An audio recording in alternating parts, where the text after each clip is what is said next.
All right, here's your ever so exciting um, part two of this lecture, but ever so important. So thanks for being here with me and humoring me here, guys. Okay, we're still talking about our hands and our arms and how we're going to protect them so that you can be awesome massage therapists until you retire. And one of the things that's very, very important is just being willing to change the way you work. Now, right now, you're just trying to learn how to work basic skills. But I'll go ahead and mention changing your body position, moving around. They talk a lot about just making it like a dance with the way you move your feet. Keep your body wiggling, keep breathing as deeply as possible, and keep your shoulders down and relaxed. This actually is going to be part of how you're going to keep your arms and body healthy. You can change the position that you're working in. Instead of doing the exact same routine every single time all day long, hopefully you'll have a couple different ways that you work so that you don't so you can protect yourself so that you aren't repeating the exact same things. um, you can change your client's position. One thing I'm doing more and more of, especially with pregnant ladies, has been sideline, but you can do it with anybody.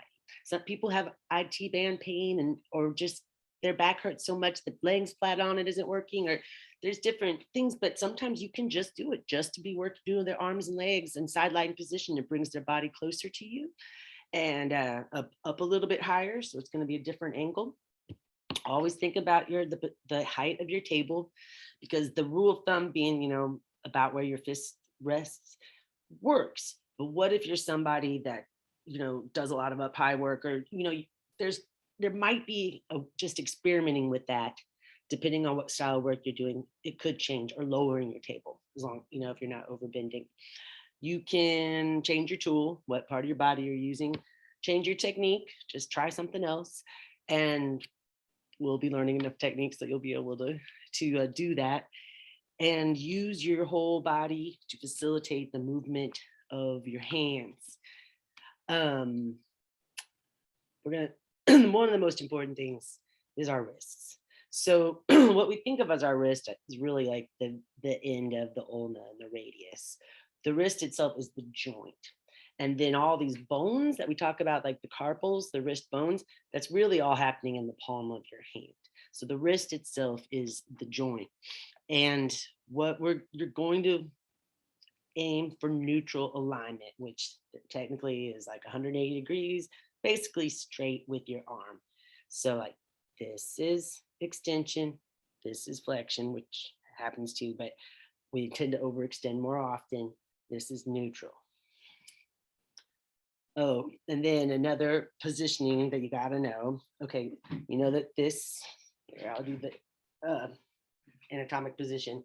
This is your ulnus, and this is ulna, and this is your radius. So ulna, radius. So this is a radial deviation, and that is an ulnar deviation. And you could find yourself accidentally doing that, placing your hands on a client and being like this instead of like this. So you want to avoid that as much as possible too, or not use very much pressure should you keep that position, but you really want to try to stay neutral. So ulnar, radial, flexed, extended, flexed.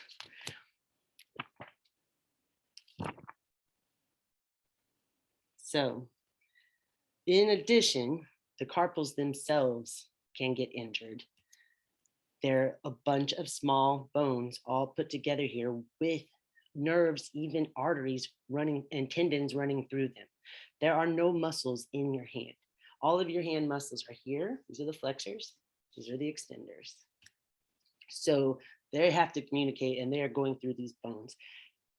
So if you can over and over again do the same motion, you can inflame the tendons of your hands, what's connecting the bones to the muscles. And that is, for an example, carpal tunnel syndrome.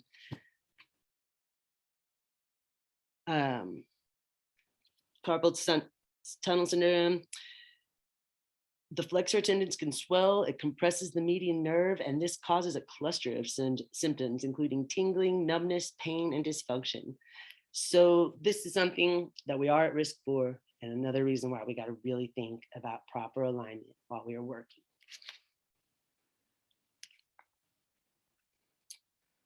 So fingers and thumbs. Oh, I don't want to skip palm.